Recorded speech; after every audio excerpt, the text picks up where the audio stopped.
sitting here, fourth episode of New York City Bike Culture. I'm sitting here with Ben Gorodetsky. Hello.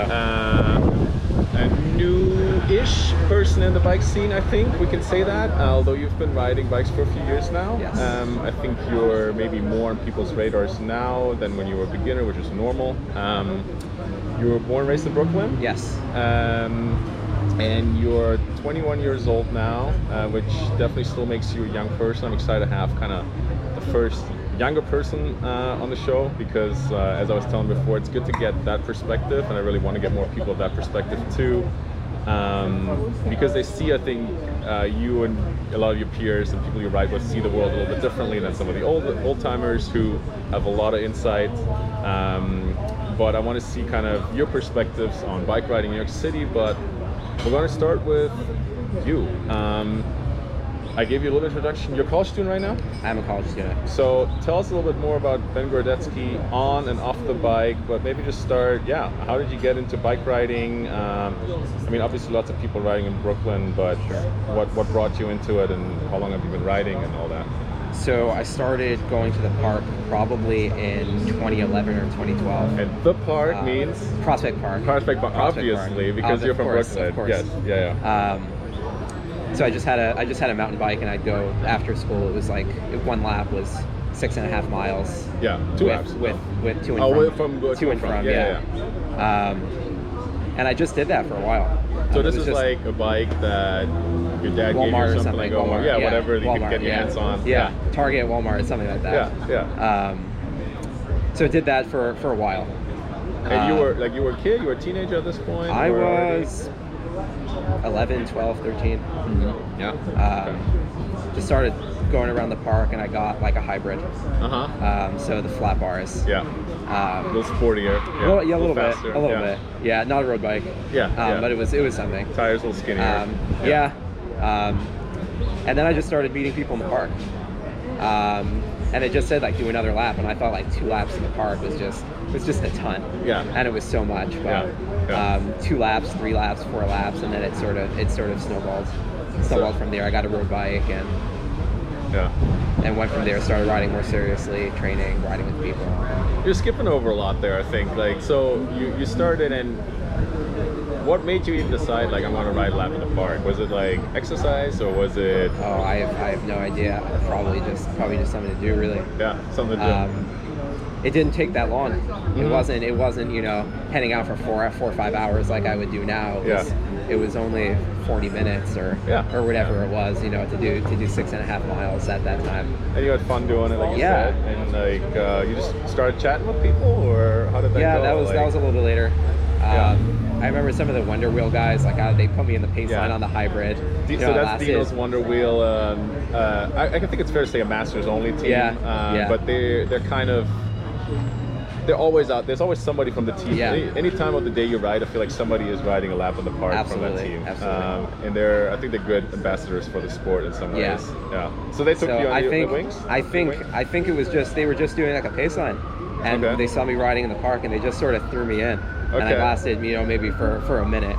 But that was probably my first introduction to riding with people in the park. And that drew you in. Like that was that an aha that was just the first moment that I sort of met people and spoke to people in the park, and just was aware of cycling. Became aware of the sport. So it sounds like you had no knowledge connections. No. Like bike riding, a bike was a means of getting from place A to place B, and pretty much I had very little knowledge of the sport. I'm sure I knew of the tour, but that was. That was probably it. Lance hadn't been that long ago, and it was pretty big in the U.S. Probably. Yeah. That was about it. It's not that long ago, like you said. So. Yeah. So, like, you're a product of Prospect Park or Brooklyn. Absolutely. That way as a cyclist. Yes. And you still ride a bunch every there, day. I imagine. Every day. Every single day. At least through it. At least once. Yeah. Because I'm assuming you just got back from a long ride, like you said, and then. Yeah. So. Almost every day, unless I head up to 9W. It's the park. So you got more into bikes, and then I'm assuming got a new bike, got a road bike. Eventually, went from the mountain bike to the hybrid to the road bike, and then. What was the first road bike? If I don't, do you remember? It was a $600 belts. Yeah, like new but entry level. Z something, yeah. Yeah. Aluminum. That's a cheap. Usually the felt is like right yeah, there. that was the that. You could Yeah, get. I think those are like the entry level. Yeah. Did you have to convince your dad to buy you one? Yeah. Or your family to buy one? Or it's expensive, you know, if it's not. Oh yeah. Yeah. If you don't ride a ton, it's just. You're still riding a felt? No. Okay, I was gonna say. Yeah, this is Allied. Somewhat Allied. It looks somewhat similar to the felt logo. So a little bit more expensive now. Yeah, a little bit. But so you got that first road bike, and like you said, I think it never felt like you were making one big step, probably, but always. It wasn't. A lot of older guys will get into the sport, like 20s, 30s, and they'll buy like all the kit at once. Mm-hmm. They'll get the shoes and they'll get the bike and you know the cool helmet and all that. Yeah, and you can buy the whole package, right? Yeah, for like 10 grand or whatever. Or and $5 they'll get super into it but it was pretty gradual for me. Yeah. You know, I got the road bike. I rode with flat pedals for a while, and then I'm like, I need the shoes. Right. So I had to get the shoes and the pedal and the pedal and sort of went from there. And the kit. And yeah. And then, so it was one thing at a time for sure. So you're probably still riding most of the Dino's guys once in a while. Yeah, see them in the park. Yeah. And they're like, you getting faster, or were you like, I'm getting faster, I want to keep going here, or what was the motivation there, or what drove you? I wasn't aware of local racing for some time after that. Okay. So I rode in the park, and you know, it went from 2 laps, 3 laps, and then I just started riding in the park, and I made friends and just more people. So I started going out and just riding hard. Yeah. At that point, I wasn't aware of training and wasn't into it, at least. Yeah. Wasn't something I was consciously doing. Yeah. With people on your own. Or ride hard, or from alone you just ride hard. Yeah. Which there's still a lot of people doing that at Prospect Park, I feel like. Who absolutely. do their own thing and have fun with it, or suffering, but they're having fun with the suffering, or whatever. Or jump on a pace line or whatever, and So later I met some guys who were like, you know, you should really come to a race. Okay. And that was in the winter of 2015, 16. Okay. So the next races were March of 2016. Okay. Yeah. So that's like 4 years, a little bit more than now. Yeah. Okay. So like, hey, you should really come to a race, and that's when I sort of started training for that. Like, hey, the races are coming up. Yeah. So over the winter, I started a little bit more riding with a little bit more purpose. Yeah. Just having the races in mind and trying to ride hard. So you're just picking up things here and there from the people you're riding with. And me in the park. And I'm assuming you're maybe starting to read a little bit on your own now too, or like a little bit, Or are you still mostly just, I'm talking to these people and they're telling me a thing here about this race, or maybe start racing and maybe how training works. The cycling memes on Instagram weren't what they are now. No, it's certainly back then. Rapid development. Absolutely. Yeah. So it just the culture surrounding it, I think, was less accessible. That's funny because it's only 4 years ago, and we feel like that's been there forever now. Yeah. And you think that a fairly young guy like you would get into it almost through that, rather than through like talking to the old guys who are riding in the park. Yeah, right? I think it's absolutely. Yeah. Just content online. Even GCN back then was, which is massive today, was Global Cycling Network, for somebody who doesn't know, but I'm sure you do know if you're watching this on YouTube. So so those videos, those were like those original videos. I would watch those, like, so you would, how to set up cleats and all that. But now there are hundreds and hundreds. Then there were much fewer back in 2015 or whatever. There were really not very much. There really is an explosion of content of anything cycling related, really. I'm sure anything around the world but cycling as we know it, for sure. So March 2016, you got to your first race. Yes. Yeah. In Prospect Park? In Prospect Park, the Luke Ralling Castaldi. Yes. Which I'm hoping to talk to. I will talk to Charlie at some point here soon, but you're product of Prospect Park really, and that absolutely. That was my first race, and it didn't go that well. Okay. I don't think I was last, but it was. So this is category close. 5, beginners category. Yes, this was the category 5. Yeah. I think I expected to do well. Yeah. Thought I was super fast. And I think if you're not doing that and you're going to Cat 5, I think most people expect to do well in the first Cat 5 race. Like, it's like, I know I'm fast, or fast enough that people say you should try race. Yeah. And then, well, I think there's pessimists, but I think a lot of us tend to be optimistic. Then. Yeah. So how'd it go? Sorry. It didn't go that well. I think I got dropped. I didn't get dropped in the middle of the race. I made it to the last lap. But the last hill. So that's like 8 laps, I think the Cat 5s do, or well, no, you remember? It might have only been 45 minutes, maybe. Okay. I don't think it was longer. Yeah.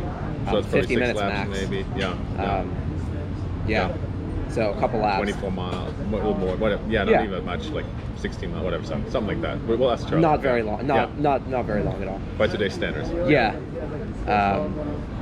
So I made it to the last lap, but then on the hill, everyone sort of took off, and that was that for me. Yeah. I was probably on the front the whole time, not realizing what I was doing. This feels pretty good. Yeah, first, second wheel. Yeah. Not realizing that I'm going to lose the race. I was down there, maybe fifth from last. Yeah. Pretty down there. But sure. You finished. I did finish. And some people are put off by those experiences. Right. And I keep feeling like this led to this and this led to this, and it's just kind of this almost natural progression. So you must have some sort of like internal drive though, or motivation, or you're just a competitive person, or you figured that out about yourself maybe. Like pretty competitive like that. Yeah. So I think I signed up for another race that was only a few weeks later. Might have even been 2 weeks later. That went a little bit better. Yeah. You didn't ride in the front the whole time, probably. You knew they were going to go a little bit hard on the hill the last time. Yeah, learned a little bit.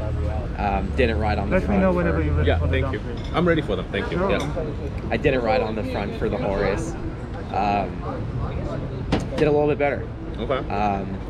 And then in May, I think it was, I did the Beer Mountain Spring Classic. Wow. So, which is kind of the iconic road race that is like... It's probably our biggest metro local. Area.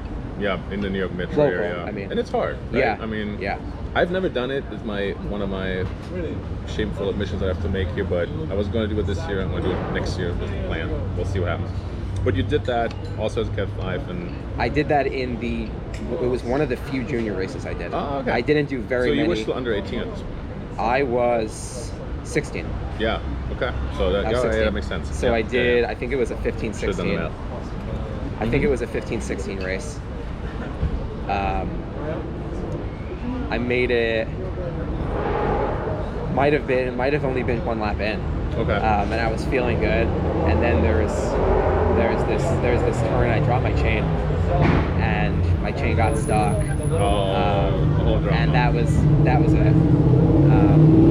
So fixed it, got back on. Neutral support helped me out. Yeah. But that was it. You know, uphill.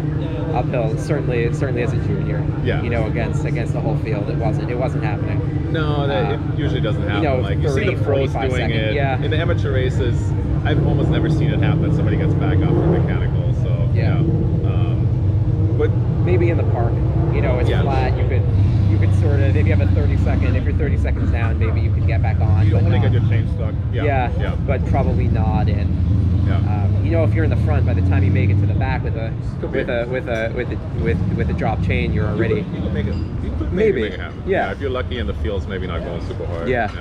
But so a lot of like, I would say your typical beginner experiences, right? I think what we all I experience in maybe other ways, but very similar. You got like a flat and like this thing happens, or you misjudge the way the race goes. Like a lot of learning experiences. Yeah. And at the end of that first year, I'm assuming that you kept racing and you kind of. I also did my first race at Floyd that year. Okay, Floyd Benefield, the other. That's a big one. I don't want to rank them, but there's 3 very iconic race venues, and it's Floyd and Central Park and Prospect Park, and whatever order you want to put them in personally. Floyd Benefield and the Old Airport, and so you went out there too. Those are the three big ones. For us, you know, locally. So you did that. I went out there. I did the 5s. Got destroyed. You know, it was flat. You're a small guy. You're young. It was just super windy. Windy, and it might have even been a 4-5. So that was. They probably didn't have the Thursday at Floyd, they probably didn't have a dedicated 5 race. Probably right. So it was not then anyway. Yeah. So that was a 4.5, and it was maybe a lap or 2. Yeah. It wasn't very long. Yeah. Got dropped. Yeah. And I just did a handful of races that year. Okay. So you kind of tried out a little bit as kind of fit into your schedule, whatever what you're liking, and then you packed your stuff for the winter's coming, and then you decided keep going with this. Or I liked it. I liked it from the first race. Yeah. From day one, and I was ready to go. Did you do anything differently that winter or that off season, if you want to call it, or I definitely rode more. Just more time on the bike, and you're just starting out. It's time on the bike. You don't need to do like super specific intervals or anything like that. You're just starting out. It's just the more you ride, the faster you get. Yeah, I'd say preach, because I think a lot of people, especially nowadays, but there's so much content out there, and it's all about, people love metrics, and people love, everybody has power meter and heart rate and whatnot, and training plans and Zwift and trainer road and whatnot. I think it's important to kind of say, especially in the beginning, it's enough if you just ride regularly. I always say, just ride regularly. And definitely for the first few years, it was just the more I rode, the faster I got, and I was probably doing it wrong, really. Probably riding too hard, VO2 in the winter. Definitely doing it wrong, but the more you ride in the early days, I think just the faster you're gonna get. I think everybody will tell you something different, but I think most people would agree with that. And you kept rolling. Through the winter. And then it came again, March in Prospect Park. I did those races again. I did my first crit in 2017, which was the White Plains. Floyd is technically a crit, but circuit race. By USA Cycling's rules, but no. I think we're all, once you've done an actual crit, you know what an actual crit is like, and for those who don't know, look up what a criterium is like, and it's usually much more technical, and I think it's fair to say that none of the New York City courses are technical whatsoever. Is maybe a little hard, but they're pretty easy and beginner friendly in some ways. So White Plains is not. Did you do it the year it rained? That's the only year I did it. Yes. It was pouring. It did. And there was like manhole covers all over the place, and there's uphill and a downhill. It's a scary course in the rain. So I was definitely doing things wrong. I probably had like 115 psi. So a lot of pressure on the tires. Didn't care that it was going to rain. So I did the Cat 4 race. And I think I got a top 10. Which was good. I was happy. I Because won I think a it was cream. state championships that year too. It was. So there's usually some people showing up with ambitions. Yes, it was the state champs that year. I won a cream, which was cool. That's exciting. Some Verge was bottles. that the first thing you won? That was the first thing I won. Yeah, so that's exciting. Yeah, that was exciting. A top 10, which was really cool. You still have those bottles like on a shelf or something like that? I have the socks. I don't know where the bottles are, but I definitely have the socks. Good. And the cap. The socks and the cap. Okay. Verge, you said? Local company. Local. So I did that, and then immediately after I did the 3-4, which was a lot harder. It was my first time racing with Cat 3s. And you did that same day? That's it. Okay. It was maybe 10 minutes apart or something like that. So the Cat 4 race was pretty dry. Lucky it was the road was wet, but I think the Cat 4 race stayed dry. But the second the 3-4 race started, it just started pouring. And then I just started sliding around on the manhole covers a little bit. I think I made it through most of the race, and I was just sliding all over the place, and I knew that if I was going to continue, I was going to crash. So I just DNF'd that race. That's a wise decision. When I got to the start finish, I rolled back to the car and called it a day. Kudos. Not everybody makes that smart call, I think. Thank you. Perfect. Maybe if I hadn't raced the Cat 4 before, I would have stuck it out. But I was ready to go home. And wet. And whatnot. Cold, wet, You kept persisting there, but I think, like you said, like the results were kind of coming, and you enjoyed it. Later that season, I won a Cat 5 race in Prospect Park. So back to Prospect Park. This is the second year you're still Cat 5, and you've done like close to 10 races at this point or something. So I think I won my 10th race in the park, the Cat 5s. That was really cool. So what's the difference? Experience and just riding more between a year? Just riding a lot more. Just being more aware of race tactics to some extent, not riding on the front the whole time, or less. I still do it, but from the last time I've ridden with you, it's something I still do, but there's a style that you have to develop, and I think that is not necessarily a bad thing. But but then it was on the front all the time. I sort of got the feel for the racing a little bit more, and so that race worked out. So I had gone from really very low down towards the back. The next year I got a top 10, and then I won that first race in Prospect Park. You're still on your felt? No. Okay. So things are happening. I think I was on a new felt. A different, slightly nicer felt. I think a slightly nicer. It was carbon. It was carbon. It was a carbon one. So you at least a little bit more serious. I think it was like $1,100. A great budget bikes. They do have some really good, full carbon bike. You're not really going to get for less than that. No. Absolutely. So you again upgrade the bike and come into another season, and I want to skip forward a little bit. So I'm assuming you're doing more racing. You joined a team at some point. What was the first? For 2018. For 2018, so that's your third year racing. Okay, so fairly late. Other people do that earlier. Tell us more about how that kind of happened, or what made you decide to join a team and not just do your own thing at Prospect Park and races.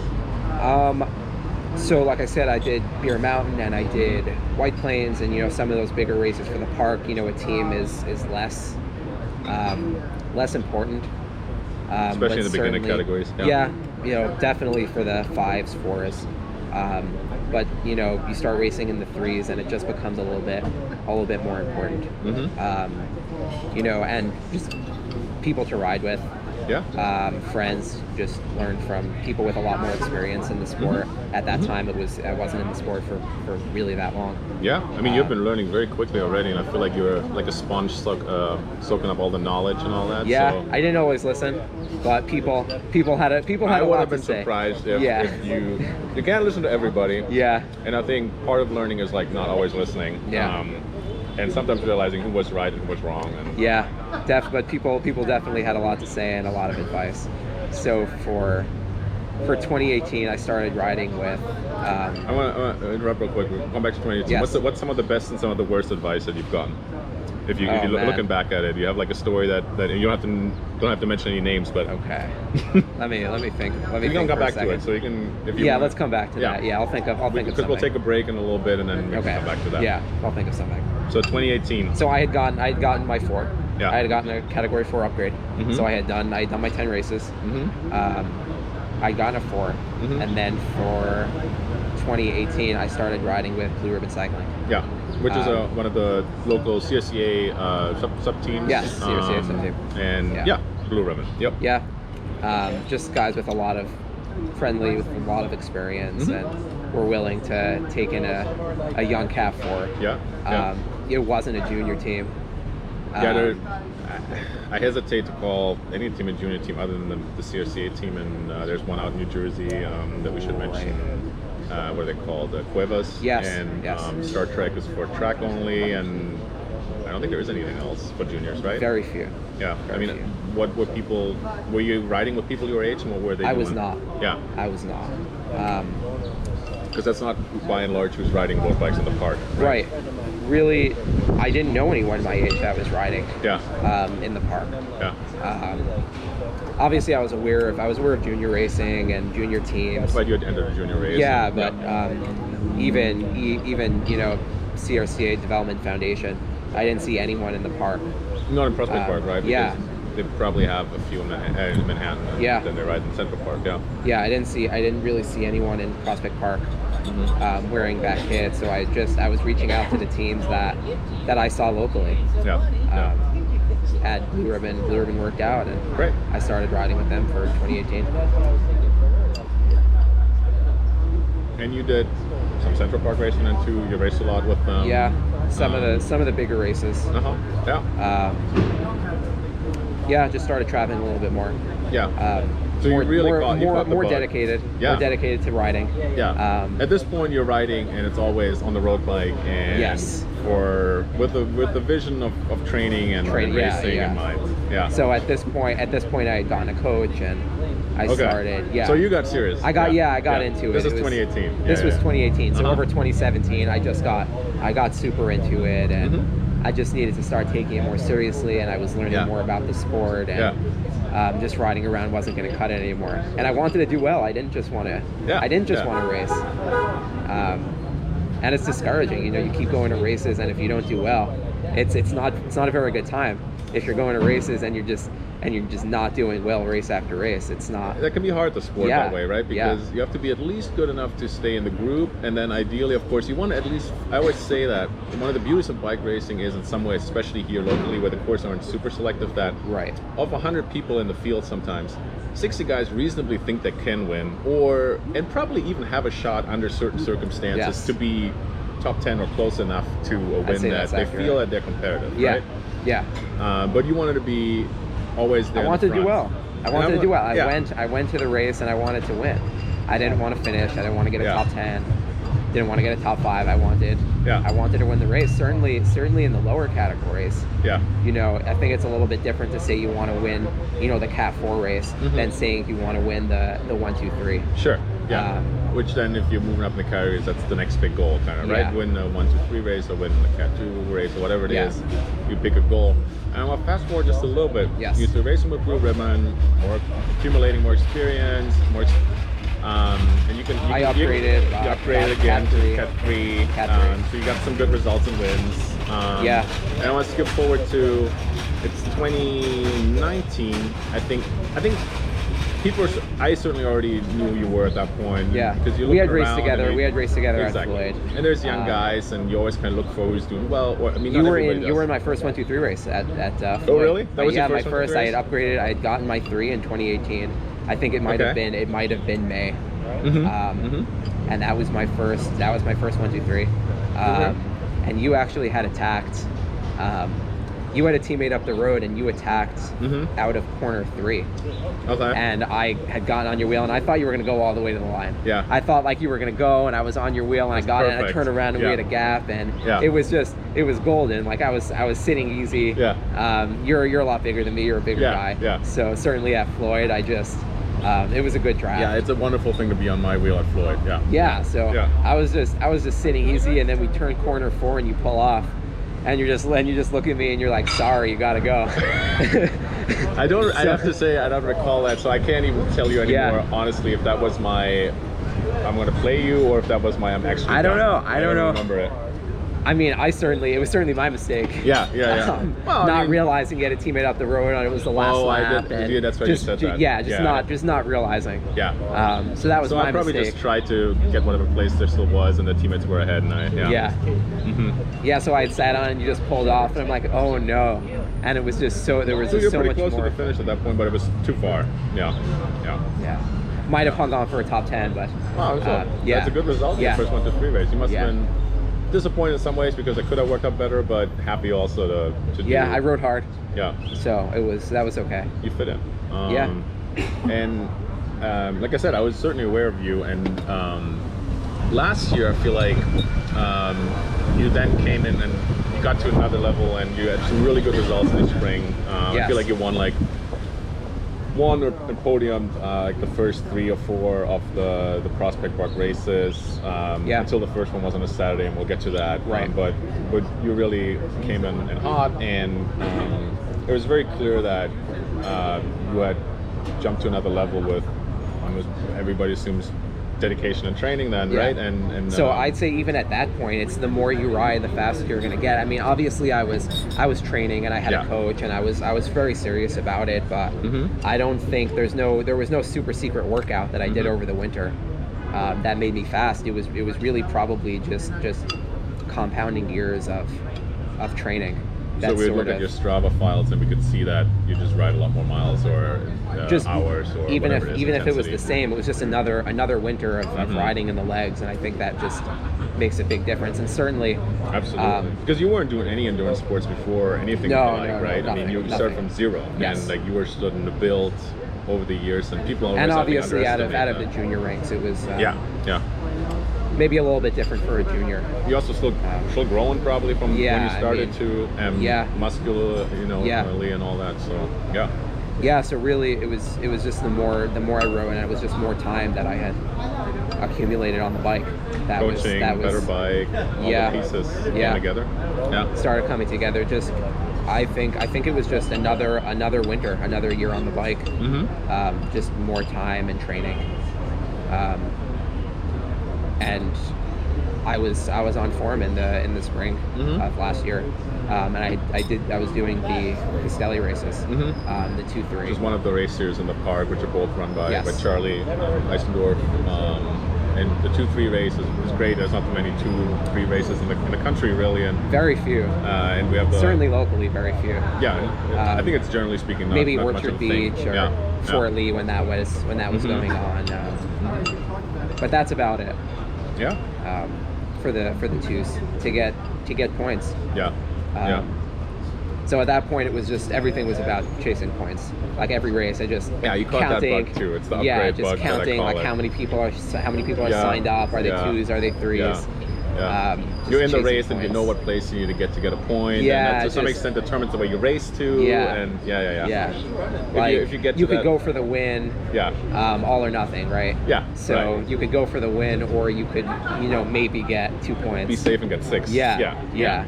So and 6 you might still get 1 point depending on how many people are in the field. So so everything was sort of determined by the upgrade points for me at that point.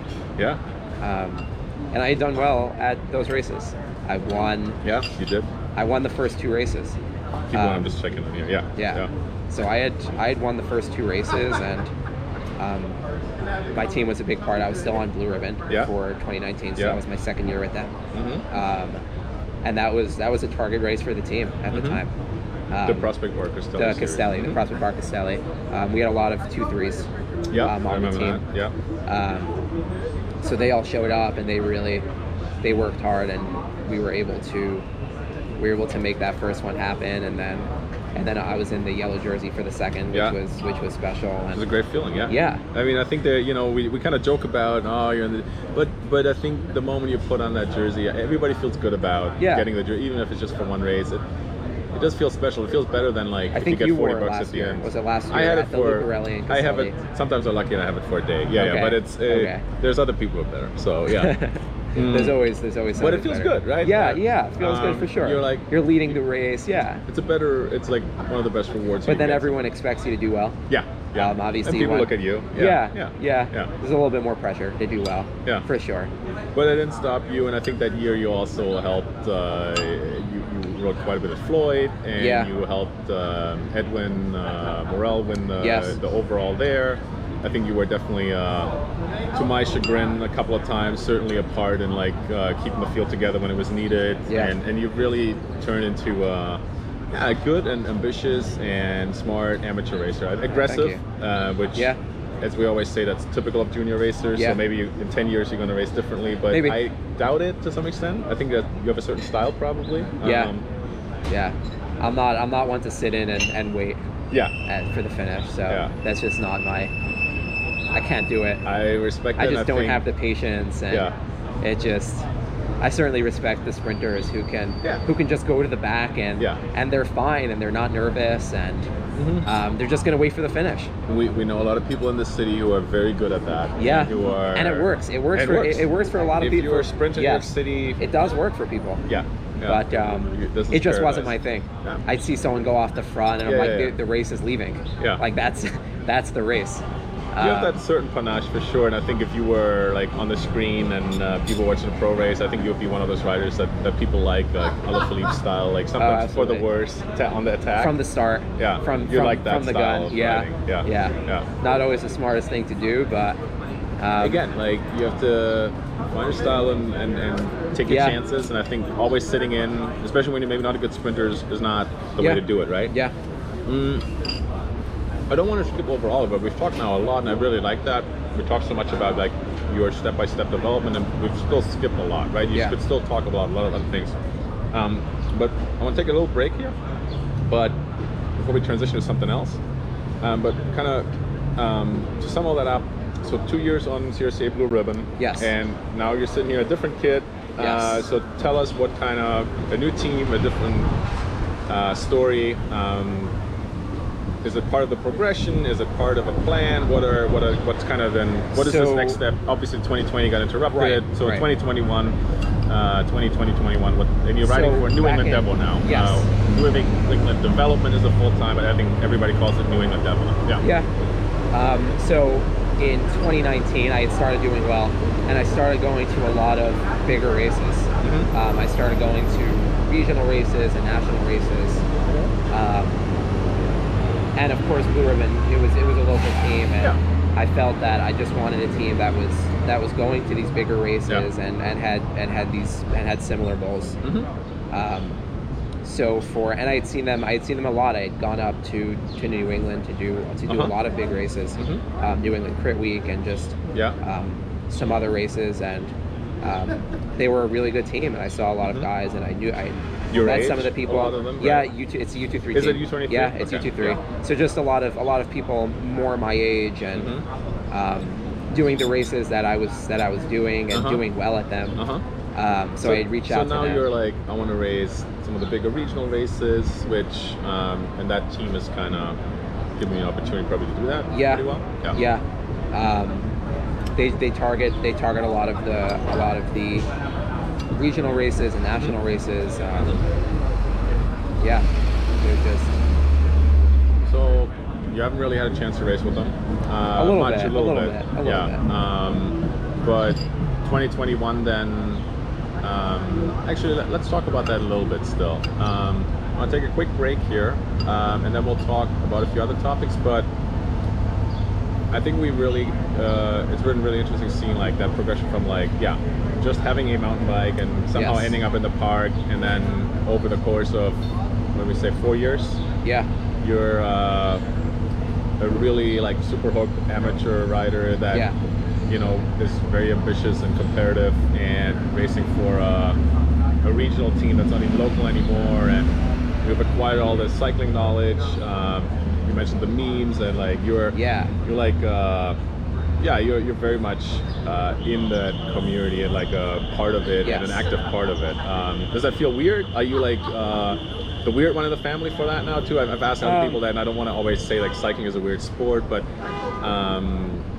that transformation is almost what you kind of call it, or like getting too much.